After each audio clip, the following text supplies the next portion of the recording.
Ana Martin adalah salah satu aktris legendaris Meksiko yang terus aktif di industri hiburan hingga saat ini. Namanya dikenal berkat sejumlah telenovela populer yang dibintanginya seperti Muchacha de Barrio, Gabriel y Gabriela, La Pasión de Isabela, dan El Pecado de Oyuki. Ia juga dikenal berkat perannya sebagai Refugio Ochoa Viuda de Perez, Ibunda Ruby yang diperankan oleh aktris cantik Barbara Mori dalam telenovela dengan judul yang sama.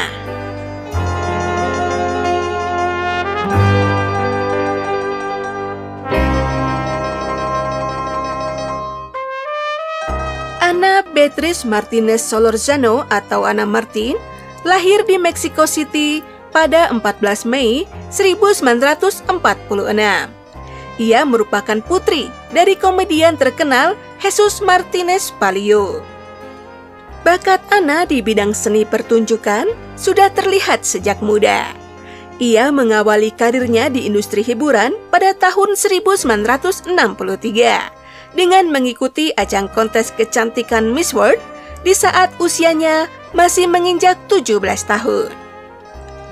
Ana Martin adalah perempuan Meksiko pertama yang mengikuti kontes kecantikan yang berlangsung di London, Inggris itu. Dalam ajang Miss World tersebut, ia berhasil menyabet gelar kostum nasional terbaik dan pakaian renang terbaik. Selain itu, Ana juga menjadi salah satu kandidat yang difavoritkan untuk menjadi juara. Sayangnya di saat malam final, pihak penyelenggara tiba-tiba mendiskualifikasinya dari kontes kecantikan tersebut. Pasalnya, saat itu usianya baru menginjak 17 tahun. Sedangkan usia para peserta Miss World di tahun tersebut adalah minimal 18 tahun. Didiskualifikasinya ia dari ajang kecantikan bergengsi tersebut jelas membuat Ana kecewa. Padahal saat itu, ia mengaku telah masuk sebagai salah satu dari finalis yang akan memperebutkan mahkota Miss World tahun 1963. Melalui laman Facebook resminya, Ana mengungkapkan kalau pendiskualifikasian dirinya dari ajang Miss World adalah sebuah skandal yang memalukan. Pasalnya, jika memang ia tidak diperbolehkan untuk mengikuti ajang tersebut karena usianya yang masih di bawah ketentuan, mengapa mereka tidak melarangnya sedari awal, bahkan sebelum kontes tersebut dimulai?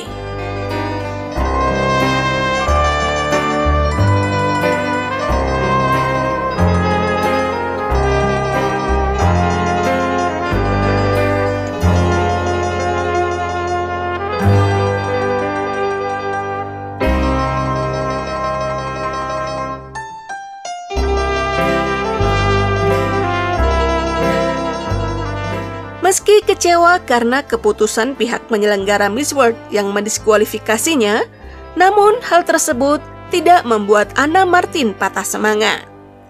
2 tahun usai skandal tersebut, pada tahun 1965, Ana Martin memulai debutnya sebagai seorang aktris melalui film El Gangster yang disusul dengan Panico, Marcelo y María, Acapulco a Go-Go, dan Corona de Larigmas.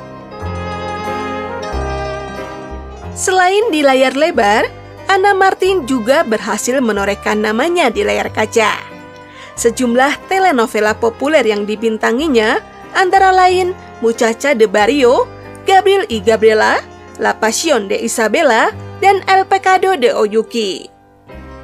Pada tahun 2004, ia terpilih untuk memerankan ibu dari pemeran utama antagonis dalam telenovela legendaris Ruby, bersama dengan aktris cantik Barbara Mori dan Eduardo Santamarina. Pada tahun 2005, ia kembali bermain di telenovela legendaris lainnya, La Madrastra, bersama dengan Cesar Évora, Victoria Rufo, dan Eduardo Capetio. Pada tahun 2010, produser Nicandro Diaz memanggilnya untuk bermain di telenovela Soy Tu Dueña, bersama dengan Lucero dan Fernando Colunga. Hingga saat ini, Ana Martin masih terus aktif di industri hiburan Meksiko. Salah satu telenovela terakhir yang dibintanginya adalah Corazon Guerrero bersama dengan aktris Alejandra Espinosa, Gonzalo Garcia Vivanco, dan Gabriela Spanik pada tahun 2022.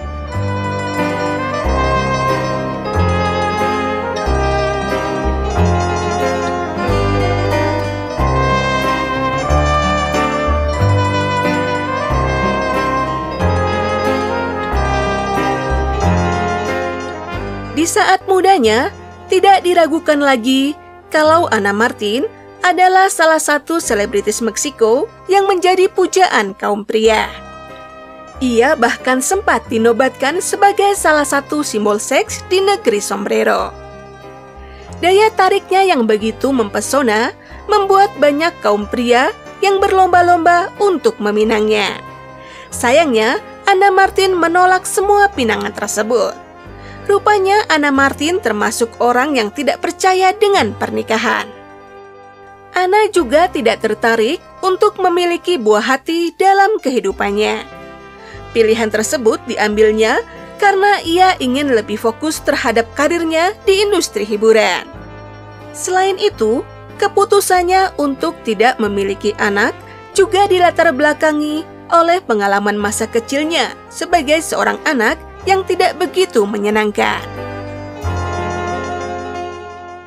Los niños son como esponjitas. Totalmente. Si yo no tuve hijos fue porque yo no tuve una infancia muy padre. Y entonces, el tener un hijo es un proyecto de vida. Totalmente. No es, ya tuve al bebé por amor. No, espérame. No. El futuro... Es, a ver, vamos a ver, si vamos a tener un hijo, vamos a prepararnos el tiempo que tú tengas, el tiempo que yo tenga. Por eso yo en los años 60 decía, bueno, es que espérense, yo pienso que si voy a tener un hijo, tendrá que tener tanto tiempo, porque no lo puedo dejar. Y estoy trabajando todo el día. Estoy trabajando, no lo voy a dejar con una nana, porque no sé cómo vaya a funcionar. El dinero tiene que llegar. ¿Qué tal si me peleo con el amor de mi vida? Y entonces nos agarramos a catorrazos y el niño como pelota de fútbol. De aquí para allá. Y los niños son esponjitas y se les queda todo. Entonces dije, no, si llego a tener un hijo, va a ser con mi mejor amigo. No con el hombre que yo más ame. Y vamos a hacer un proyecto de vida. Y pues fue pasando el tiempo y al final decidí no tener hijos por eso.